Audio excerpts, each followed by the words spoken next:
Greetings, viewers, and welcome again to another episode of this show. And to continue from where we left last time, we were talking about how to talk to the people we take care of, our children, our friends, those whom we care about and would want them to grow up and have a good life. People are trying to mold into the right thing in this universe. People want to live a positive life and not getting into those kinds of life, drinking, cigarettes, opium, sniffing. You want them to live positive lifestyles, and cigarette smoking, it looks like positive, very prestigious. Smoking is expensive, and the people who smoke are clean, rich, well-financed people, and there are people whom you cannot call third world or anything. But despite all that, cigarette smoking still remains the same. The effect of cigarette smoking is the same in a poor man, in a rich man, in a churchgoer, in a it is the same. It is hurting that man the same way it hurts the poor man, and it continues like that. So what you do is you will want your children and kids. The world, this world is enlightened. It is civilized. We have gone through all that, and we know the good and the bad about cigarette smoking, about whiskey, and the best thing that mankind has decided is for us to quit smoking, drinking, and sniffing cocaine. You see that? That is what everyone would want of their friends, family, relatives, and everyone that we care about in this universe. People that we want to become, and people that we want them to get the most out of their lives. So this thing, it hurts the body.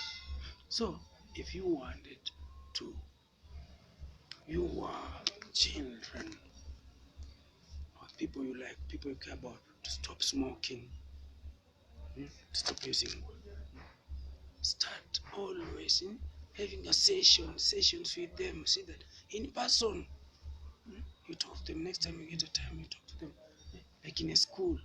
You can say every Friday or every Saturday we meet where on a club's day, a health club or something like that. You bring it, the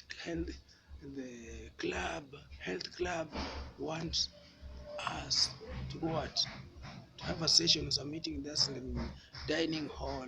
Certain thing, you go to the dining hall, you talk with the rest of the school for 30, a campaign, that's a campaign against cigarettes, tobacco consumption, and you enlighten the people, you tell them until they start seeing.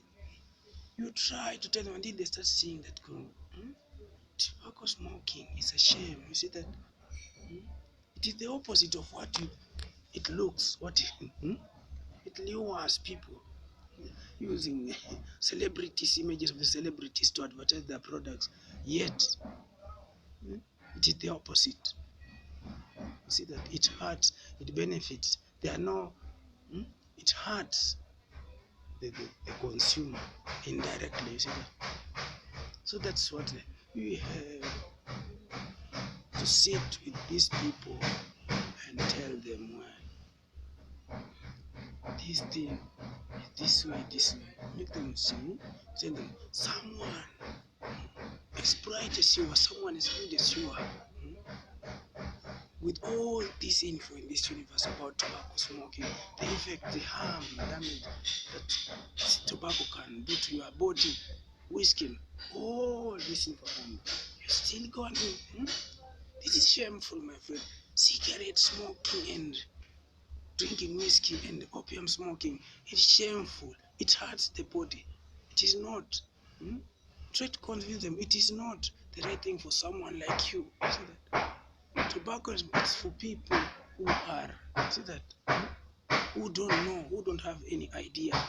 See that? You try to convince them and let them Tell them people used to, those who started to smoke tobacco, the first tobacco consumers didn't know of the damage. They didn't know that it would hurt them, it would harm their body.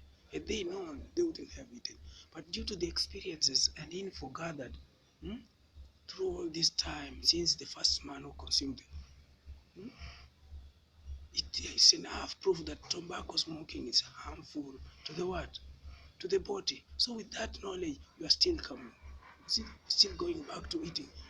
You should be the opposite. You are a civilized man. Listen, live according to the times, my friend.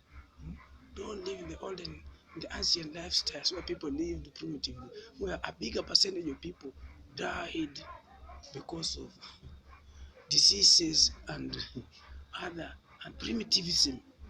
They used to die because of primitivism.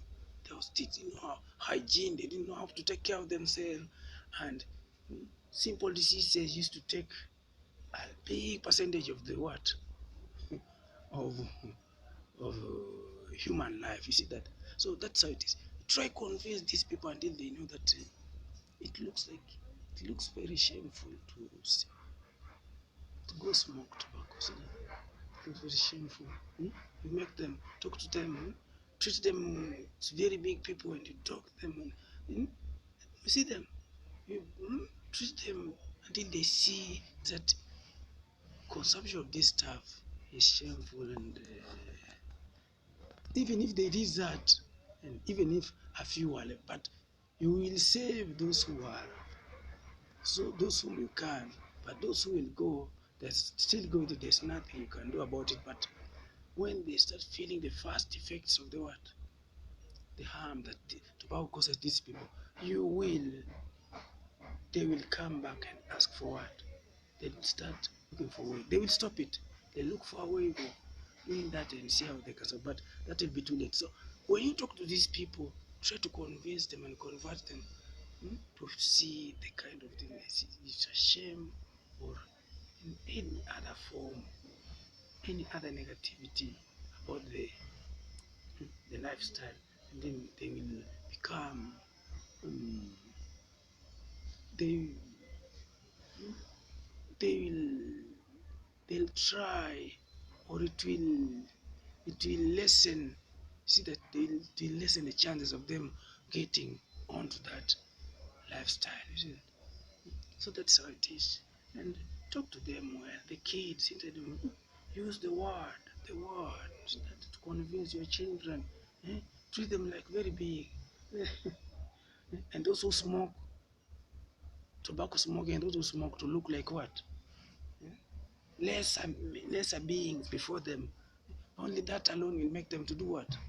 To start seeing you that thing negatively, and your children will never go back, will never get into that habit again of drugs and tobacco consumption. It will affect them slowly by slowly in their everyday life until you'll hear them. But for families where the father and the mother already smoke, the conditions and procedures and the all lifestyles and the life formats, how generator life is the same, the chances of their family and children smoking, getting into that habit are very, very high. And until they've experienced the first pains or damages to their body that the tobacco has caused, they will never do what? They will never know. You see that? So unless somebody manages to convert or convince the parents against tobacco smoking, it will be hard to get the kids. You see that? So that's how it is. Talk always to them, and it will. It is better than whipping their asses. You see that? So I've been there, and this thing I'm telling you is what they look like. It's what we look like in that world. I don't know about the psychiatrists, the psychologists, and the rest of the doctors who deal in that kind. But that's how we look like when somebody treats you like a VIP, something bigger than the president. Then you start jeering at that kind of thing in your life. Tobacco smoking, this and this. You will not want to go to the world, to the lesser thing. You will want to follow the word. And that's where you, and then you will use all the English vocabulary in this world. Each and every day that comes, each and every week that you on club's day, you give them what? A small thing, a small thing. So that you arrange for activity in the school, to convince people, talk to the people. You create campaigns in the towns, in the marketplace, posters. See that? So that's how it is. See you next time when I come with another episode of the show. Goodbye.